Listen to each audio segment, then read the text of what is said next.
Next article है multiplication of matrices. लिखा गया है अ मैट्रिक्स कैपिटल ए। आप यहां से शुरुआत हो रही है, जब आप दो मैट्रिक्स को एक दूसरे से मल्टीप्लाई करेंगे तो रूल कैसा होगा। अ मैट्रिक्स कैपिटल ए, कोई दी गई matrix capital A is conformable, उपयुक्त होती है for being pre multiplied with matrix capital B. सबसे पहली चीज ये जो वर्डिंग आ रही है प्री मल्टीप्लाइड। अगर आपके पास एक मैट्रिक्स कैपिटल बी है और आप इसमें किसी मैट्रिक्स कैपिटल ए का मल्टीप्लाई करना चाहते हो तो ये मल्टीप्लिकेशन दो तरीके से हो सकता है। पहला तरीका, कैपिटल ए लेफ्ट साइड में मौजूद हो, ये रहा, और दूसरा ये है कि कैपिटल ए राइट साइड में मौजूद हो। जिस वक्त आप कैपिटल ए को लेफ्ट साइड में रख रहे हो तो कैपिटल ए पहले दिख रहा है, इसको बोलते हैं pre multiplied by capital A into the capital B. B में कैपिटल ए का प्री मल्टीप्लाइड हो रहा है, और अगर यही कैपिटल ए बाद में मौजूद हो तो इसको कहते हैं पोस्ट मल्टीप्लाइड। इधर से आएगा तो पोस्ट मल्टीप्लाइड, इधर से आएगा तो प्री मल्टीप्लाइड। लेकिन ऐसा नहीं है कि आप कैपिटल ए को जब चाहो प्री मल्टीप्लाई, जब चाहो पोस्ट मल्टीप्लाई कर सकते हो, नहीं, ये पॉसिबल नहीं है। इसके एक रूल होते हैं। तब कहा जा रहा है a matrix capital A is conformable, कोई दी गई मैट्रिक्स कैपिटल ए उपयुक्त होती है फॉर बीइंग प्री मल्टीप्लाइड, यानी लेफ्ट साइड से आप मैट्रिक्स कैपिटल ए से बी में मल्टीप्लाई कर सकते हो with matrix capital B if, यानी शर्त सुनना, number of columns in capital A, ये जो मैट्रिक्स रखी गई है ना कैपिटल ए, इस मैट्रिक्स का ऑर्डर हमने कहा m क्रॉस n है, तो इसमें जो कॉलम की संख्या है वही कैपिटल बी में रो की संख्या होनी चाहिए। अगर कैपिटल ए के कॉलम की संख्या और बी के रो की संख्या आपस में बराबर नहीं है तो ऐसे केस में कैपिटल ए का बी में मल्टीप्लाई नहीं हो सकता है। सेम कंडीशन जब ये लिखा जाएगा बी इंटू ए तब के लिए होल्ड होगी। अगर कैपिटल बी में मौजूद कॉलम की संख्या कैपिटल ए में मौजूद रो की संख्या के बराबर नहीं है तो ऐसे केस में बी और ए का मल्टीप्लाई नहीं हो पाएगा। तो दो मैट्रिसेस आपस में मल्टीप्लाइड होने के लिए तभी उपयुक्त होती हैं जब आप ए को प्री मल्टीप्लाइड कर रहे हो, जब कैपिटल ए में कॉलम की संख्या बी में रो की संख्या के बराबर बैठे। तो लिखा गया है a matrix capital A is conformable, कोई दी गई मैट्रिक्स कैपिटल ए उपयुक्त होती है for being pre multiplied with matrix capital B, किसी मैट्रिक्स कैपिटल बी में प्री मल्टीप्लाइड करने के लिए उपयुक्त होती है इफ, यदि number of columns in capital A, पहली मैट्रिक्स जो लेफ्ट साइड में है उसमें मौजूद कॉलम की संख्या इज इक्वल टू, बराबर होनी चाहिए, to the number of rows in capital B, दूसरी यानी जो बाद में रखी गई मैट्रिक्स बी उसमें मौजूद रो की संख्या के बराबर होनी चाहिए, तभी आप दो मैट्रिक्स को आपस में मल्टीप्लाई कर सकते हो। अदरवाइज दो मैट्रिक्स आपस में मल्टीप्लाइड नहीं हो सकती। जैसे एग्जांपल के तौर पर देखना, अगर किसी ने लिख दिया कि कैपिटल ए मैट्रिक्स है 3 गुणे 4 की और कैपिटल बी मैट्रिक्स है 4 गुणे 8 की, तो ठीक ऐसे केस में कैपिटल ए में कॉलम और कैपिटल बी में रो की संख्या आपस में बराबर है, ये आपस में मल्टीप्लाइड होंगी और जो नई मैट्रिक्स तैयार होगी ना उसका ऑर्डर होगा 3 गुणे 8, यानी नई मैट्रिक्स कैपिटल सी का ऑर्डर होगा 3 क्रॉस 8, उस मैट्रिक्स में 3 रो होगी और कुल 8 कॉलम होंगे। लेकिन अगर इसी को किसी ने कह दिया कैपिटल ए कोई मैट्रिक्स है 3 गुणे 4 की और बी कोई मैट्रिक्स है 3 गुणे 8 की, तब ऐसे केस में आज की तारीख में कैपिटल ए में मौजूद कॉलम और बी में मौजूद रो की संख्या आपस में बराबर नहीं है, ऐसे केस में इनका मल्टीप्लिकेशन पॉसिबल नहीं होगा। ये पहली बात है जो आपको जरूरी होती है दो मैट्रिक्स को आपस में मल्टीप्लाई होंगी या नहीं होंगी ये देखने के लिए। अब जो बातें लिखी जाएंगी ना इसे ध्यान से देखना। दो मैट्रिक्स को हम मल्टीप्लाई करने चल रहे हैं और देखना मल्टीप्लिकेशन जब किया जाता है ना, लोग मल्टीप्लिकेशन करके हवाई में यूं ही निकल जाते हैं, बस ठीक मैट्रिक्स का मल्टीप्लिकेशन आ गया। मैट्रिक्स का मल्टीप्लिकेशन आपको बड़ी खास कुछ मतलब इंटरेस्टिंग बातें दिखाता है, उसकी शुरुआत कर रहे हैं। आज का ये पूरा का पूरा लेक्चर मैट्रिक्स मल्टीप्लिकेशन को ही डेडिकेटेड है। देखना, इफ, यदि कैपिटल ए आपको दिया जाए, स्टार्ट करके लिखना, इफ कैपिटल ए कोई मैट्रिक्स है जिसको सिंबल पे लिखा जा रहा है ए आई जे और इसमें हमने रो की संख्या m, कॉलम की संख्या m रखी है, तो इसका मतलब capital A is the matrix of order m cross n, और इसी तरीके से कैपिटल बी ले रहे हैं एंड चूंकि हमें a का b में मल्टीप्लाई करना है इसलिए ध्यान रखना कैपिटल ए में जितने कॉलम होंगे आपको b में उतनी ही रो लेनी पड़ेगी and capital b is the matrix b। अब ध्यान देना जितनी इसमें कॉलम है उतना इसमें रो होगी, तो कॉलम का रिप्रेजेंटेशन j है तो यहां रो का रिप्रेजेंटेशन j होना चाहिए। पहली बात b j और k, कैपिटल बी के कॉलम पर कोई रोक नहीं है, कॉलम कुछ भी हो सकते हैं, बस एक ही शर्त है कि कैपिटल ए में कॉलम की संख्या और कैपिटल बी में रो की संख्या बराबर होनी चाहिए। तो इसका ऑर्डर हम कह देते हैं m क्रॉस p कह देते हैं। ये रहा, कॉलम पर कोई रोक नहीं लेकिन रो की संख्या एक एक कॉलम के बराबर होनी चाहिए। देन तब ऐसे केस में इनका जो प्रोडक्ट आएगा, देन इनका product a into B is equal to एक नई मैट्रिक्स बनेगी, उसको हम सिंबॉलिक फॉर्म में लिख देते हैं सी। एक नई मैट्रिक्स सी ये लिखी जाएगी, दिस इज इक्वल टू सी। अब गौर करना, जे जे ये खप जाएंगे, डमी सफिक्सेस हमेशा खप जाते हैं, आएगा आई के और इस नई बनी मैट्रिक्स में रो की संख्या m होगी और कॉलम की संख्या p होगी, m क्रॉस p। ये रहा, a into b is the new matrix capital C which can be written in the symbolically CIK m cross p। जहां ये जो CIK है इसके बारे में बताने चल रहे हैं, where CIK is equal to, सोचो ये क्या लिखा है, i थ्रो kth कॉलम। अगर इंटरमीडिएट का याद हो तो मैट्रिक्स का मल्टीप्लिकेशन रो बाय कॉलम होता है, पहली मैट्रिक्स से रो को उठाते हैं, दूसरी मैट्रिक्स के कॉलम पर मल्टीप्लाई करते हैं। तो इसका मतलब आपने i थ्रो को उठाया कहां से, कैपिटल ए से, तो कैपिटल ए की i थ्रो देखना, a i j i th row उठाया, ठीक, कॉलम कुछ भी हो अपने को कोई फर्क पड़ने वाला नहीं है, हम जेथ कॉलम उठा लेते हैं i थ्रो। और इधर का क्या उठाएंगे, इधर का केथ कॉलम उठाएंगे, a i j into b j k। ये रहा, और summation run over dummy suffix, ये जो दो बार आते हैं ना सफिक्स, इसको डमी सफिक्स बोलते हैं। जे वेरी फ्रॉम 1 यानी कॉलम की संख्या 1 से लेके कहां तक थी, n तक। अभी इससे बिल्कुल ना टेंशन ना लेना, इसको हम अभी करके दिखा रहे हैं, ये आता कहां से है। Summation j very from 1 to n a i j b j k। जिन लोगों को इसमें दिक्कत आई है वो लोग देखें। वैसे ना अभी मैट्रिक्स की एक और डिफिनेशन लिखी जाएगी, मैट्रिक्स के मल्टीप्लिकेशन की, वो डिफिनेशन हमको ज्यादा पसंद है इन कंपैरिजन टू इसके, क्योंकि ये डिफिनेशन, हाँ इसको बताना इसलिए कंपलसरी है क्योंकि जब भी थ्योरम की नीड होगी ना हम इसका इस्तेमाल करेंगे। इस्तेमाल हम उसका भी कर सकते हैं, लेकिन वो अपने यहाँ कोई, ये कहते हैं ना अपने यहाँ बीएससी में जो कल्चर चल रहा है उस कल्चर में वो डिफिनेशन कभी लिखाई नहीं जाती है, लोग इसी को लिखे रटे पड़े रहते हैं, इसी के ऊपर चल देते हैं, इसीलिए उसको यहाँ पे कभी नहीं इस्तेमाल करें, लेकिन करेंगे जरूर इस्तेमाल, और वो 100% सही है। इवन जितने बड़े राइटर डेविड सीले हो गए, गिलबर्ट स्ट्रेंज, वो उसी को फॉलो करते हैं, इसीलिए उसको हम लिखेंगे जरूर। चलो इनको मल्टीप्लाई करके देखते हैं कि ये कैसे आता है। सबसे पहले ना मैट्रिक्स कैपिटल ए को थोड़ा सा एक्सप्लेन करके लिखते हैं। ध्यान देना, अगर कहीं पर कैपिटल ए मैट्रिक्स लिखी गई है, capital A is equal to matrix A11 A12 इस तरीके से अप टू सो ऑन चलते चलते A1J, ये रहा, ठीक, और up to so on A1N। अगला A21 A22 चलते हुए A2J up to so on A2N। अभी तुम लोग लिखना, अभी तुम लोग सिर्फ और सिर्फ इसको देखते रहो, आई थ्रो और इधर से जेथ कॉलम, ठीक है चलेगा, इसको हटा दें। Capital A is equal to इस तरीके से चलते हुए I th row I1 A I2 up to so on AIJ up to so on AIN। इस तरीके से आगे बढ़ते हैं, A M th row first column AM2 up to so on AMJ, ऐसे ही चलता गया होगा up to so on AMN। ये रहा, ये तैयार हो गया कैपिटल ए। बगल में यही कैपिटल बी लिख रहे हैं, capital B is equal to, capital B देखना, बी ये याद रखना जितना इसमें कॉलम है उतनी ही इसमें रो होगी, यानी इसमें n रो हमको सजाना है। B11 B12 इस तरीके से चलते हुए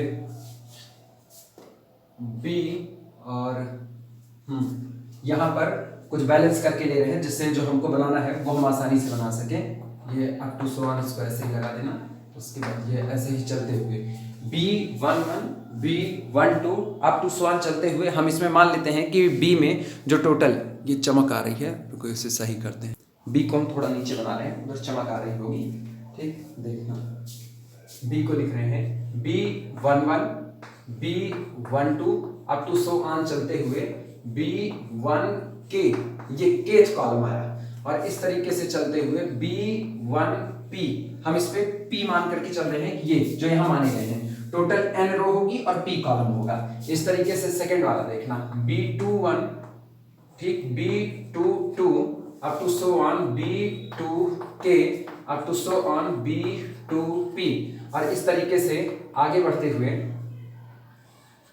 लास्ट में हम यहां पर लिख दे रहे हैं सीधे BN रो फर्स्ट कॉलम, यहां से इस तरीके से BN2 up to so on BNK और up to so on BNP, so on, ये चलता गया। ये मैट्रिक्स कैपिटल B है। जरा इनका प्रोडक्ट देखना, इनका प्रोडक्ट AB बराबर 1 by 1 करके दिखा रहे हैं, एक आ गया उसके बाद फिर बाकी चीजें हो जाएंगी। ध्यान से सुनना, ये फर्स्ट रो उठाओ और ये फर्स्ट कॉलम उठाओ, हम इधर अलग से लिख दे रहे हैं। जब इसकी पहली रो पहला कॉलम उठाएंगे तो यहाँ पहला वाला एलिमेंट बनेगा। सुनो, हम इसकी पहली रो यहाँ पर लिख रहे हैं A11, तुम लोग लिखना मत, सिर्फ देखो, ठीक। फिर A12, इस तरीके से चलते हुए A1J और इस तरीके से चलते हुए A1N, आगे बढ़ते हैं A1N।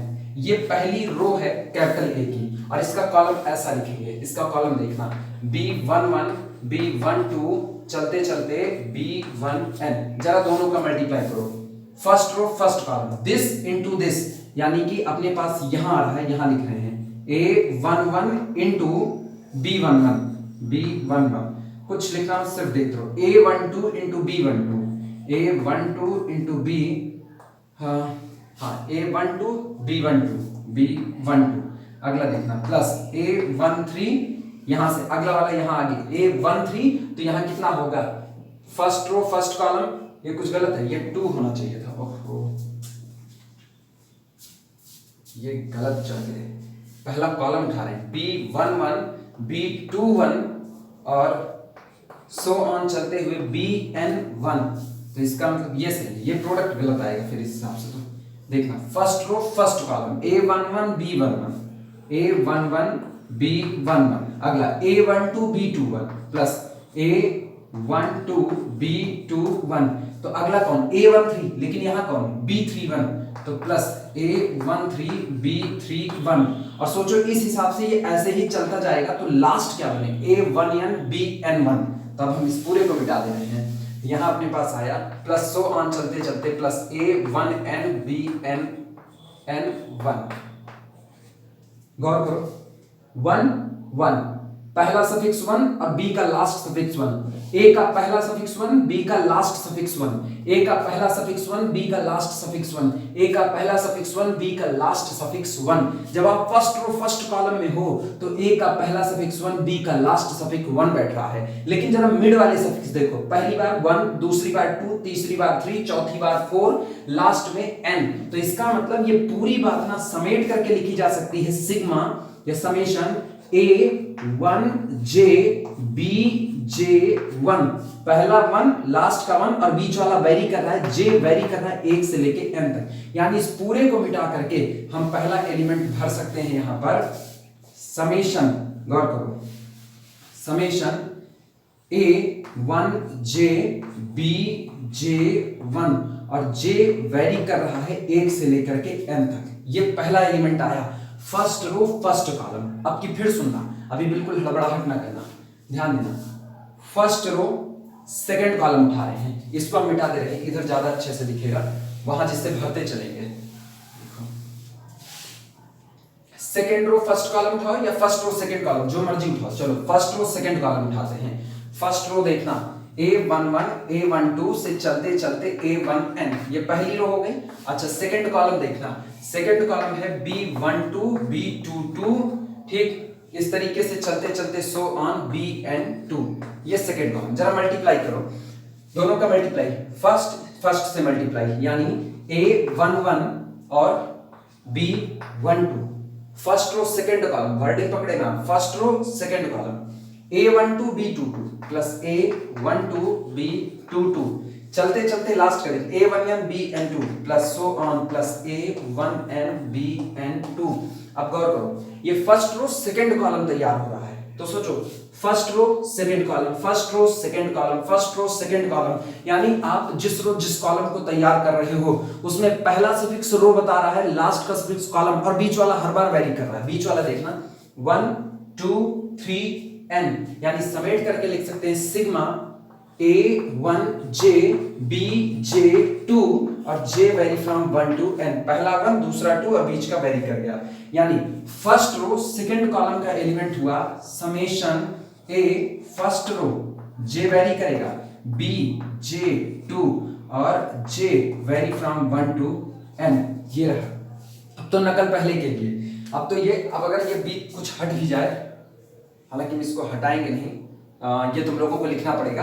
पहले तुम लोग कैपिटल A ये लिख लो, कैपिटल B ये लिख लो, फिर प्रोडक्ट तैयार किया जाए। सबसे पहला काम करो A और B नोट कर लो, तब तक हम इधर कुछ जगह बना लेते हैं।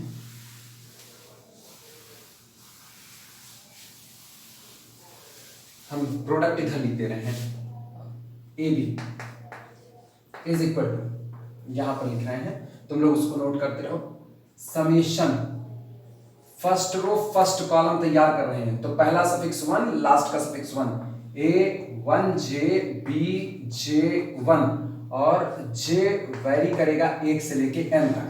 इसी तरीके से अगला एलिमेंट आया था सिग्मा A1J BJ2 और J वेरी करेगा 1 से लेके n तक, अप टू सो ऑन चलते हुए। ध्यान देना, अब हम फर्स्ट रो और लास्ट वाला कॉलम ले रहे हैं, तो सोचो फर्स्ट रो ये तो 1 हो गई, लास्ट का कॉलम देखो क्या है, पीथ कॉलम है, पहला कॉलम दूसरा column kth column pith column, तो फर्स्ट रो पीथ कॉलम, इसका मतलब पहला सफिक्स 1 रहेगा और लास्ट का सफिक्स b का p रहेगा, यानी कि ये बनेगा समेशन A1J BJ P और J vary from 1 to n, ये रहा।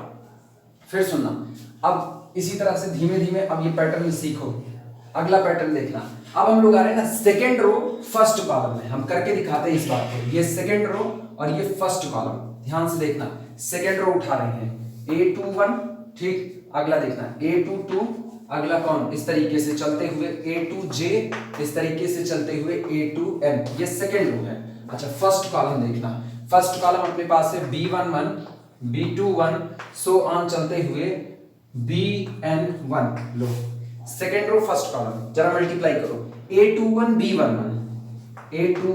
B11 plus A22 B21 plus so on plus last का A2N BN1।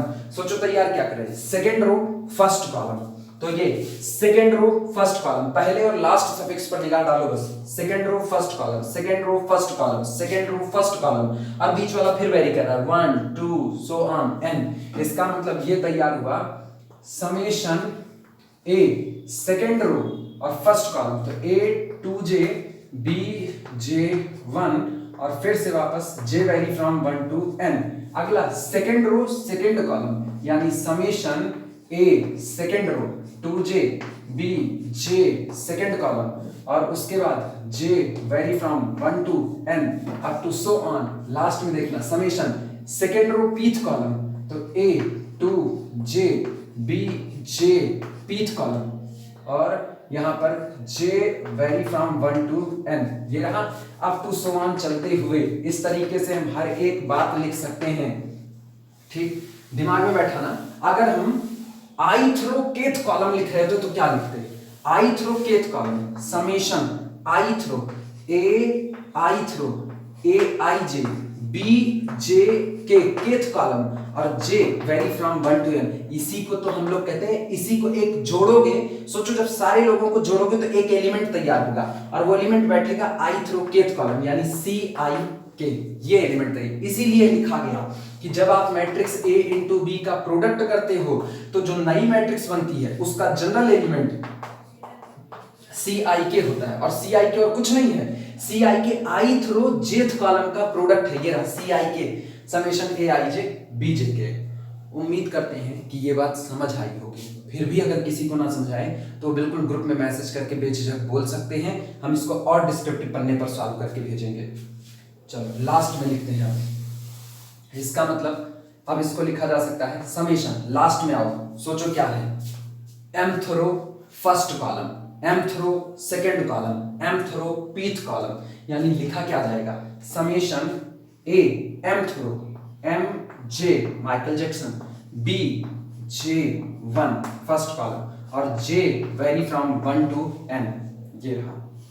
अगला देखना यहां पर summation m th row second column, ठीक, तो a m j और b j 2 m th row second column, j vary from 1 to n, इस तरीके से चलते हुए m थ्रो पीथ कॉलम, तो summation j vary from 1 to n और a m th row m j b j p pth column, ये रहा।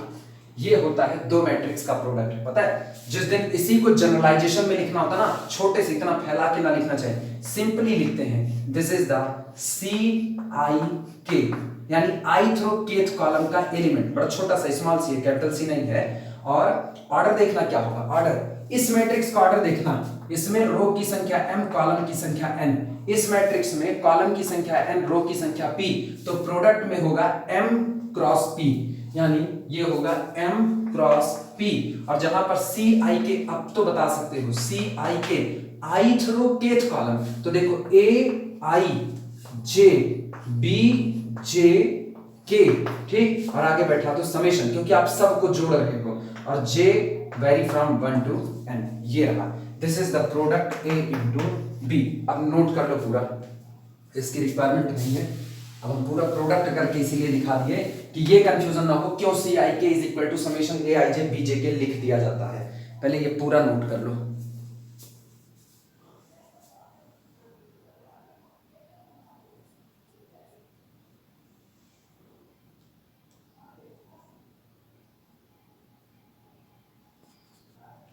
अब मैट्रिक्स के प्रोडक्ट की एक और डेफिनेशन लिखो, ठीक, अब हेडिंग डाल देना डेफिनेशन, और ये मैट्रिक्स के प्रोडक्ट की हम एक और डेफिनेशन लिख रहे हैं, लिखना डेफिनेशन हेडिंग डाल करके डेफिनेशन, इसमें लिखना if capital A is an m cross n matrix, if capital A is an m cross n matrix, ये डेविड सिले की डेफिनेशन है, हम डिट्टो डेविड सिले की वही वर्डिंग लिख रहे हैं, ठीक। If capital A is an m cross n matrix and if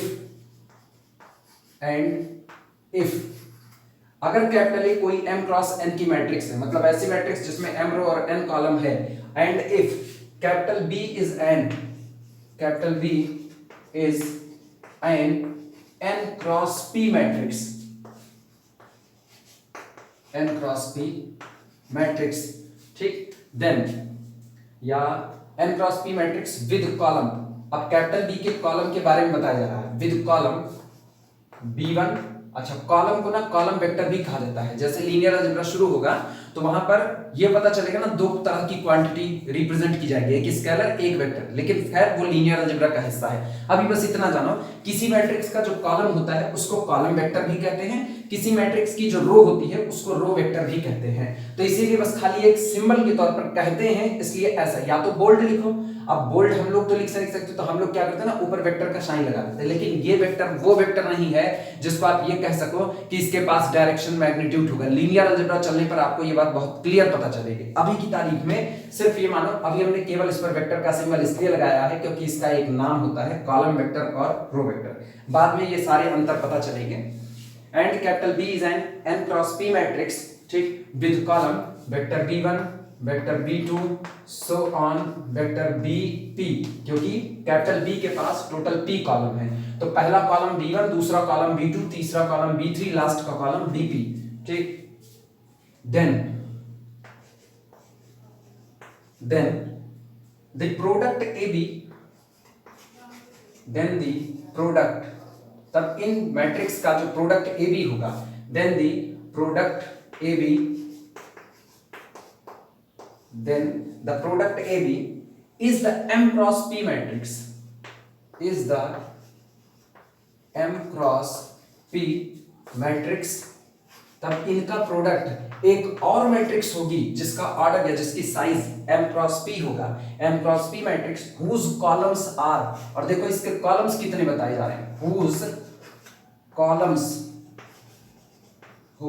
columns are. ये डिफिनेशन हमको ज्यादा अच्छी लगती है क्योंकि एक प्रॉपर्टी को बड़े साफ सुथरे शब्दों में बयां करती है, हुज कॉलम्स आर। और अब जो ये नई मैट्रिक्स तैयार करें, इसके कॉलम्स देखना क्या होगा। इसका जो पहला कॉलम होगा वो होता है matrix capital A multiplied by the first column of capital B.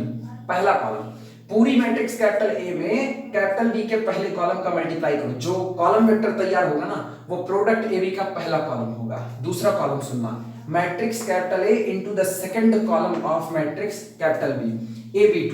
तो इसका जो लास्ट का कॉलम होगा वो सोचना, matrix capital A into the pth column of matrix capital B ABP, whose columns are AB1 AB2 so on ABP।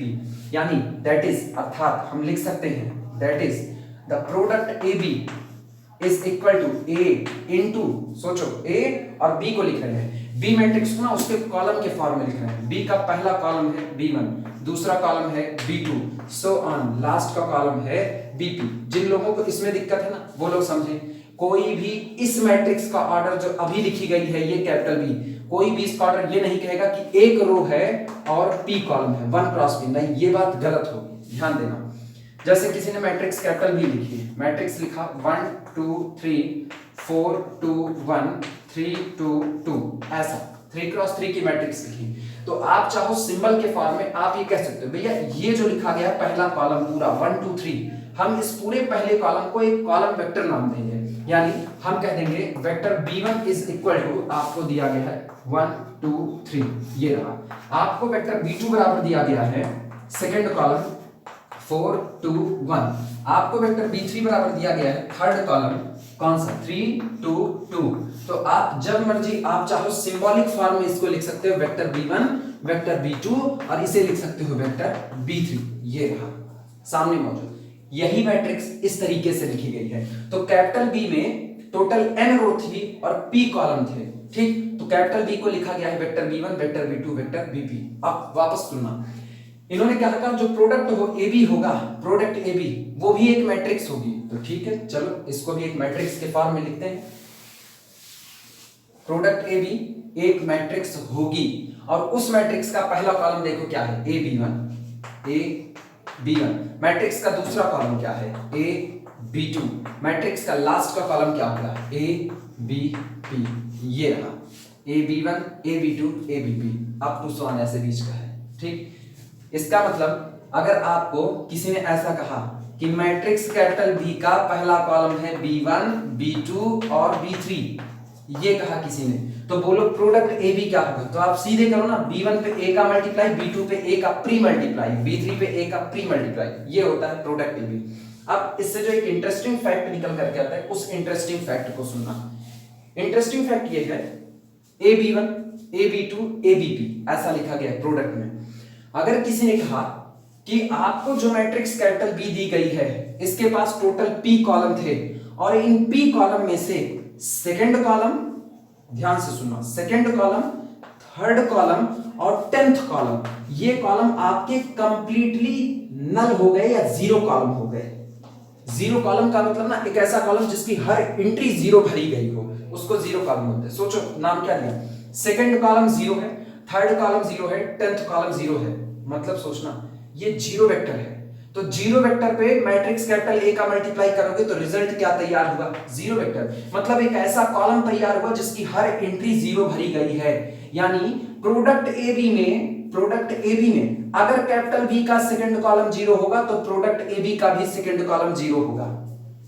फिर सुनना इस बात को, ये इंटरेस्टिंग प्रॉपर्टी है। प्रोडक्ट AB में अगर मैट्रिक्स B का सेकंड कॉलम जीरो है तो प्रोडक्ट AB का भी सेकंड कॉलम जीरो होगा। अगर प्रोडक्ट AB का थर्ड कॉलम जीरो है तो सोचो प्रोडक्ट AB का थर्ड कॉलम क्या है, प्रोडक्ट AB का जो थर्ड कॉलम होता है वो होता है A इंटू B3। तो जिस दिन आपने B के थर्ड कॉलम को जीरो भरा ना, प्रोडक्ट का भी थर्ड कॉलम कितना हो जाएगा, जीरो। यानी कल को किसी ने ऐसा लिख दिया कि A into B is equal to A into B का फोर्थ कॉलम क्या होगा, यूं ही किसी ने पूछा, प्रोडक्ट ए बी का फोर्थ कॉलम क्या होगा, और जहां उसने मैट्रिक्स कैपिटल बी आपको दी हुई है 1 2 3 2 3 1 और 3 2 2 0 0 0, ये रहा, ये उसने कैपिटल बी दी। अब सोचो कैपिटल बी का फोर्थ कॉलम देखो, फोर्थ कॉलम पहला दूसरा तीसरा चौथा, चौथा कॉलम कंप्लीटली जीरो है, तुरंत बोल दो यहीं से कि प्रोडक्ट ए बी का भी चौथा कॉलम कंप्लीटली कितना होगा, जीरो। अगर यही किसी ने प्रोडक्ट ए बी में मैट्रिक्स बी का फर्स्ट कॉलम जीरो चढ़ा दिया, 0 0 0, तो प्रोडक्ट ए बी का भी फर्स्ट कॉलम कितना होगा, जीरो। इसलिए ये डिफिनीशन ज्यादा बेहतर पड़ती है कि ये डिफिनीशन आपको सीधे बताती है कि अगर बी के कॉलम के साथ ऐसा बिहेव होता है कि बी का चौथे पांचवें आठवें नंबर का कॉलम जीरो है, तो प्रोडक्ट ए बी का भी चौथे पांचवें आठवें नंबर का कॉलम बिना सोचे समझे जीरो भर दिया जाना चाहिए।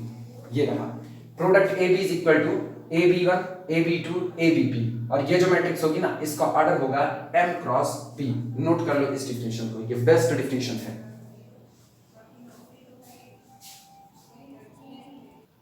सुनो, जिनको इस डिफिनेशन से दर्द उठा कि उनको ये बातें समझ नहीं आई कि ये कैसे ऐसा कैसे हो गया, ठीक, हालांकि ये बातें इतनी बार आगे चल करके ना अभी हम इसको बहुत अच्छे तरीके से और एक्सप्लेन करेंगे, ये तो केवल यहाँ डिफिनेशन के तौर पर अभी लिख दी गई है बस।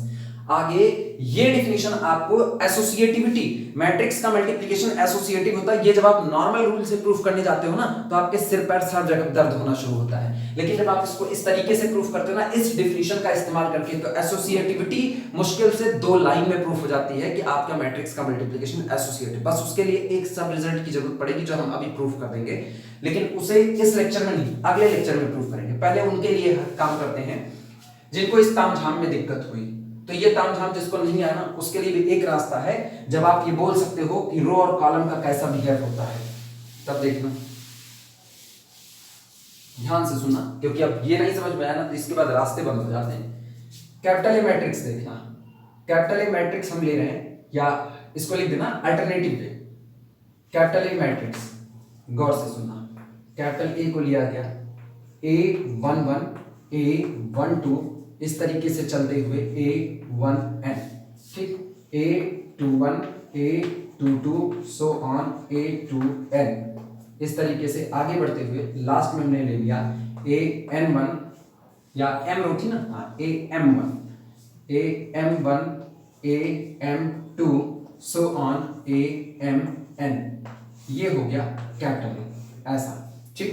कैपिटल बी देखना, कैपिटल बी थोड़ा हट करके लिख रहे हैं। अच्छा एक और बात सुनो, इस पूरी की पूरी रो को देखो, ये पहली रो है, इस पहली रो को हम रिप्रेजेंट कर दे रहे हैं R1 के नाम से, फर्स्ट रो, R फॉर रो, और ये पहला सिंबल। ये पूरी की पूरी दूसरी रो है, इसको हम रिप्रेजेंट कर दे रहे हैं R2 के नाम से। ये पूरी की पूरी जो लिखी गई है ना, ये पूरा का पूरा mth रो है, तो इसको रिप्रेजेंट कर दे रहे हैं RM के नाम से। अब कैपिटल बी लिख रहे हैं, कैपिटल बी देखना, capital B is equal to B11 B12 up to so on चलते हुए B1P, क्योंकि कैपिटल बी में पीथ कॉलम लिए गए हैं, total P column, B21 B22 up to so on B2P, इस तरीके से चलते हुए B, इसमें जितना इसमें कॉलम होगा उतनी इसमें रो होगी, तो BN1 BN2 चलते हुए so on BNP up to so, ये है, ठीक। ये दोनों तैयार हो गए। कैपिटल ए की हर रो को हमने R1 R2 R3 जिस नंबर की रो है उस नंबर से रिप्रेजेंट कर दिया।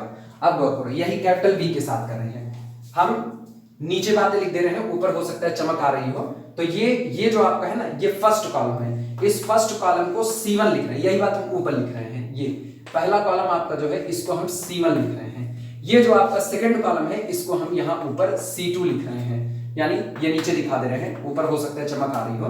ये जो लास्ट है ना, इसको हम पीथ कॉलम CP लिख रहे हैं, यही नीचे भी लिख रहे हैं लोग, CP पीथ कॉलम, पहला कॉलम दूसरा कॉलम तीसरा कॉलम, इस तरीके से चलते हुए लास्ट में पीथ कॉलम यानी CP तक गए। अब सुनो, मैट्रिक्स का मल्टीप्लिकेशन होता है रो बाई कॉलम, तो प्रोडक्ट देखना, प्रोडक्ट AB बराबर, ध्यान समझना, फर्स्ट रो यानी R1, फर्स्ट कॉलम यानी C1, तो ये हो गया R1 into C1, first row first column R1 C1, इसी तरीके से फर्स्ट रो सेकंड कॉलम कौन होगा, फर्स्ट रो R1 और second column C2, R1C2, capital A से पहली रो उठाए और कैपिटल बी से सेकंड कॉलम उठाए, R1C2। इस तरीके से चलते हुए सो ऑन। गौर करो, फर्स्ट रो उठाएंगे कैपिटल ए से और पीथ कॉलम उठाएंगे कैपिटल बी से, तो R1CP ये तैयार हुआ, R1CP। फिर गौर करना, आपकी सेकंड तैयार कर रहे हैं, तो कैपिटल ए से सेकंड रो और कैपिटल बी से फर्स्ट कॉलम। लो, सेकंड रो उठाए और फर्स्ट कॉलम उठाए, R2C1। सेकंड रो उठाए, सेकंड कॉलम उठाए, चलते हुए सेकंड रो उठाए, पीथ कॉलम उठाए। ये वर्डिंग ऐसे ही ये काम आगे बढ़ता जाएगा और लास्ट में अपने जिम्मे क्या चलेगा, एमथ रो उठाए, फर्स्ट कॉलम उठाए, तो RMC1। यहां ऐसे ही चलते हुए यहां से एमथ रो उठाए और वहां से सेकंड कॉलम उठाए, RMC2 up to so on RMCP। ये प्रोडक्ट तैयार हुआ। इस प्रोडक्ट को देखो, इस प्रोडक्ट को देखने से एक बात साफ पता चलती है, C1 C1 C1 first column, C2 C2 C2 second column, CP CP CP pth column, R1 R1 R1 first row, R2 R2 R2 second row, RM RM RM mth row. आप गौर करो, जितने R लिखे गए ना रो, ये capital A के हैं, जितने C लिखे गए हैं ना वो कैपिटल B के हैं। बिहेवियर देखना, अगर हम धीमे से कैपिटल B का पूरा फर्स्ट कॉलम जीरो चढ़ा दें तो सोचो, first column C1 zero vector, C2 zero vector, C1 zero vector, C1 zero vector. आपने जैसे ही कैपिटल B का पहला कॉलम जीरो वेक्टर चढ़ाया, इस प्रोडक्ट में हर जगह C1 की जगह पर जीरो वेक्टर नजर आ गया। इसका मतलब कैपिटल B का फर्स्ट कॉलम जीरो चढ़ाते ही प्रोडक्ट AB का फर्स्ट कॉलम जीरो हो गया। इसी तरीके से कैपिटल B का सेकंड कॉलम जीरो चढ़ाते ही C2 C2 C2 यानी प्रोडक्ट AB का भी सेकंड कॉलम जीरो हो गया। तो सोचो करेस्पॉन्डेंसी क्या आ रही है, जब कैपिटल B का फर्स्ट कॉलम जीरो तो प्रोडक्ट AB का फर्स्ट कॉलम जीरो, जब कैपिटल B का second column zero product AB का सेकंड कॉलम जीरो। यानी जिस नंबर का कॉलम कैपिटल B में जीरो हो रहा है उसी नंबर का कॉलम प्रोडक्ट AB में जीरो हो रहा है। अब रो पर खेलते हैं, रो पर आओ। कैपिटल A की पूरी पहली रो को जीरो चढ़ा दो, कैपिटल A की पूरी फर्स्ट रो जीरो हो गई तो सोचो प्रोडक्ट AB की भी R1 R1 R1 सब जीरो हो गया। असर फिर अगला, जिस वक्त कैपिटल A की सेकंड रो जीरो हो गई उस वक्त प्रोडक्ट AB की भी सेकंड रो जीरो हो गई। जिस वक्त कैपिटल A की लास्ट रो यानी nth रो जीरो हो गई, प्रोडक्ट AB में भी RM RM RM सब जीरो चढ़ गया। यानी कैपिटल A और B में A प्री है, A पहले आ रहा है, तो जो पहले आ रहा है उसका असर रो पर पड़ता है, जो बाद में आ रहा है उसका असर कॉलम पर आ रहा है। इसका मतलब जिस दिन प्रोडक्ट AB में A की जिस नंबर की रो A में जीरो होगी उस नंबर की रो प्रोडक्ट AB में जीरो ही चढ़ाई जाएगी। नॉर्मली किसी ने कह दिया ना कि कैपिटल A में तीसरी चौथी और आठवीं, तीसरी चौथी आठवीं रो कंप्लीटली जीरो है कैपिटल ए में, तो आप बिना सोचे समझे प्रोडक्ट ए बी में तीसरी चौथी और आठवीं रो जीरो चढ़ा दो। प्रोडक्ट करने की नीड नहीं। किसी ने कहा कि कैपिटल बी में आठवें नंबर का कॉलम परफेक्टली जीरो है, कॉलम की बात करें, आठवें नंबर का कॉलम परफेक्टली जीरो, तो आप प्रोडक्ट ए बी में आठवें नंबर का कॉलम बिना सोचे समझे जीरो भर दो। ये बातें हमेशा सही रहेंगी। ये पहले इस तरीके से नोट कर लो, capital A this, capital B this and product A B this, फिर हम ये बात को दिखाएंगे। पहले इसे नोट करो।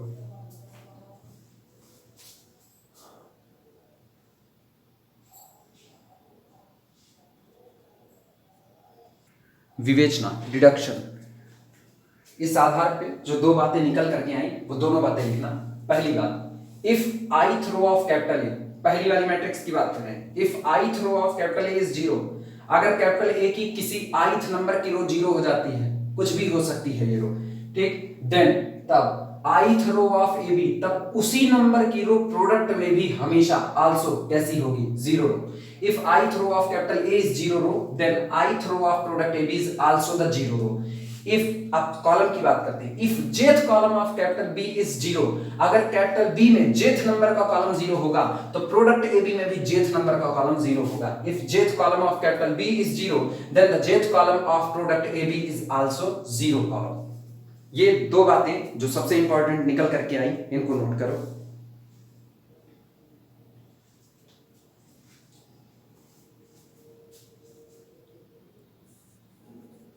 एग्जाम्पल देखना, किसी ने मैट्रिक्स कैपिटल ए दे दी, पहला column 0 0 0, second column 0 0 0, third column 1 1 1, capital B ये सामने 1 0 0 0 1 0 0 0 1, तो गौर करो, जिस दिन आपको प्रोडक्ट ए बी लिखना होगा, प्रोडक्ट ए बी, कुछ चीजें तो बिना कैलकुलेशन लिखी जाएंगी। कैपिटल ए की थर्ड रो 0 है तो प्रोडक्ट ए बी की भी थर्ड रो कंप्लीटली तुरंत 0 चढ़ा दो। कैपिटल ए की थर्ड रो 0 तो प्रोडक्ट ए बी में थर्ड रो 0 चढ़ा दिए। कैपिटल बी में थर्ड कॉलम 0 है तो प्रोडक्ट ए बी में भी थर्ड कॉलम 0 चढ़ा दो। लो, इतनी बातें हो चुकी, खत्म। अब बाकी जो बचा ना उसको आपको कैलकुलेट करके लिख देना है। तो बाकी चीजें देखो, यहां का element first row first column का होगा, दिस इनटू दिस 0 0 0, ये आ गया अपने पास 0। अब की सुना, यहां का element first row second column का है, दिस इनटू दिस 0 0 0, ये भी कितना चला 0। यहां का element second row first column का है, सेकंड रो फर्स्ट कॉलम 0 0 0, ये भी 0 आया। अब ये second row second column 0 0 0, product A भी कंप्लीटली 0 आया। लेकिन इस दौरान ना हमने केवल 4 कैलकुलेशन किए हैं बस। वास्तविकता में अपने को 3 ट्रिक का 9 कैलकुलेशन करना था, लेकिन अब इस रूल की वजह से हम सिर्फ 4 कैलकुलेशन कर रहे हैं। बाकी के 3 2 5 कैलकुलेशन हमारे एज इट इज भर दिए गए। क्यों नहीं? प्रोडक्ट ए भी देखना, अगर इसी में प्रोडक्ट ए बी निकालना, सॉरी बी ए निकालना तो यहाँ ए बी बी ए दोनों डिफाइंड हो गए, इसलिए क्योंकि 3 गुणे 3 की, ये भी 3 गुणे 3 की, उलट पुलट करके भी 3 क्रॉस 3 का ही बनना है। तो अब बी ए में लिखना, बी ए में अब बी का रो देखा जाएगा। सोचो बी में थर्ड रो 0 है तो इसका मतलब प्रोडक्ट बी ए में भी थर्ड रो 0 चढ़ा दो। वापस आओ, कैपिटल ए में फर्स्ट कॉलम 0 है तो कैपिटल ए पोस्ट में है, अब उसका कॉलम देखा जाएगा। तो कैपिटल ए का फर्स्ट और सेकंड कॉलम दोनों 0 है तो इसका मतलब बी ए का भी फर्स्ट और सेकंड कॉलम 0 चढ़ जाएगा और सिर्फ कैलकुलेट होगा लास्ट की 2 एंट्री। सोचो लास्ट की 2 एंट्री पढ़ किस पढ़ रही है? ये पढ़ रही है फर्स्ट रो सेकंड कॉलम, तो इसकी फर्स्ट रो उठाओ और इसका सेकंड कॉलम उठाओ। इसका सेकंड कॉलम कंप्लीटली कैसा है? 0। फर्स्ट रो सॉरी उल्टा हो गया, ये first row third column, first row third column 1 0 0 यानी कि 1 आया। इसको देखना, ये है सेकंड रो थर्ड कॉलम, ये रहा सेकंड रो और यहां से थर्ड कॉलम 0 1 0 1 आया, ये 1 1 0। तो आज की तारीख में ये भी पता चला कि प्रोडक्ट ए भी तो 0 हो गया लेकिन प्रोडक्ट बी ए 0 नहीं हुआ। यानी मैट्रिक्स का मल्टीप्लिकेशन यहां से पता चल रहा है कि matrix multiplication are not commutative in general. Matrix generally commute नहीं करती हैं प्रोडक्ट के लिए। और दूसरी बातें जो इस रिजल्ट के आधार पर लिखेंगी वो कैलकुलेशन नजर आ रहा है, नोट कर लो इसे। इस वीडियो में इतना ही, इसके बाद बाकी बातें कल फिर जो अगला वीडियो अपलोड करेंगे उसमें